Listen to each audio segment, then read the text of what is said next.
আসসালামু আলাইকুম। আমাদের যে বহনকারী বাস হেরিটেজ এক্সপ্রেস, এটি দিনাজপুরের আমবাড়ি এলাকায় ভয়াবহ দুর্ঘটনার শিকার। আপনারা দেখতে পাচ্ছেন আমাদের গাড়িটির ড্রাইভার হয়তো ঘুমেছিল, একবারে পানিতে আমাদের যাত্রীরা প্রচণ্ড আহত। আমরা নিজেও রক্তাক্ত অবস্থার মধ্যে আছি। এটা আমবাড়ি এলাকা না? জি, আমবাড়ি, দিনাজপুর আমবাড়ি এলাকায় গাড়িটি একবারে পুকুরের মধ্যে পড়ে গেছে। যাত্রীদেরকে বের করার চেষ্টা করতেছে, এখনো অনেক যাত্রী গাড়ির ভিতরে আছে, সবাই রক্তাক্ত অবস্থার মধ্যে। সবাই আমাদের জন্য দোয়া করবেন, আল্লাহ যাতে আমাদের করে।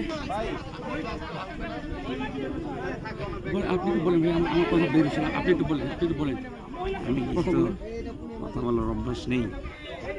আমার তো অবস্থা একবারে, আমি মুখ দিয়ে কথা বের হচ্ছে না। আসসালামু আলাইকুম যারা দেখছেন, আসলে আমার কথা ঠিকমতো বেরো হচ্ছে না, এমন একটা অবস্থা। আল্লাহ আমাদের রক্ষা করছে, আলহামদুলিল্লাহ, আল্লাহর কাছে হাজারো শুকরিয়া। আমরা কেউ এই আস্তে আস্তে ভাই গ্লাসগুলো ভাঙা, আগে মানুষগুলোকে একটু বের করেন, সবাই চেষ্টা করেন। সবাই আমরা রক্তাক্ত অবস্থার মধ্যে আছি, সবাই দেখতে পাচ্ছেন ভয়াবহ অবস্থা। আমাদের গাড়ি একবারে উল্টে গেছে।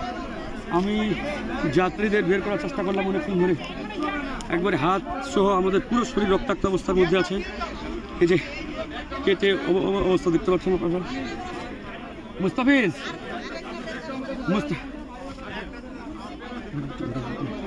আপনি ধরেন। মুস্তাফিজ পাইছো? মুস্তাফিজ তোমারটা ভাইয়া নকার গুলো সম্ভব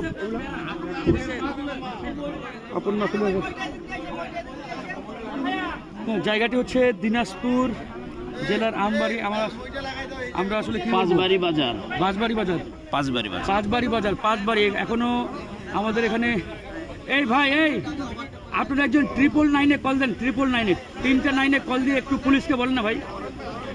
এই ভাইয়া, এই ভাইয়া, এই যার মোবাইল আছে 3টা 9-এ কল দেন, 3টা 9-এ কল দিয়ে বলেন আমরা এখানে একটা ভয়াবহ অ্যাক্সিডেন্ট হয়েছে। 3টা 9-এ কল দেন, 999-এ কল দিয়ে একটু পুলিশকে বলেন, একটু আসতে বলেন, ফায়ার সার্ভিসকে একটু বলেন না ভাই, তাড়াতাড়ি বলেন। সবার অবস্থা একবারে ভয়াবহ, অনেকেরই রক্তাক্ত অবস্থা, এখন অনেকগুলো মানুষ ভিতরে আছে, আমরা বের করার চেষ্টা করতেছি, দেখতে পাচ্ছেন। সবাই দোয়া করবেন।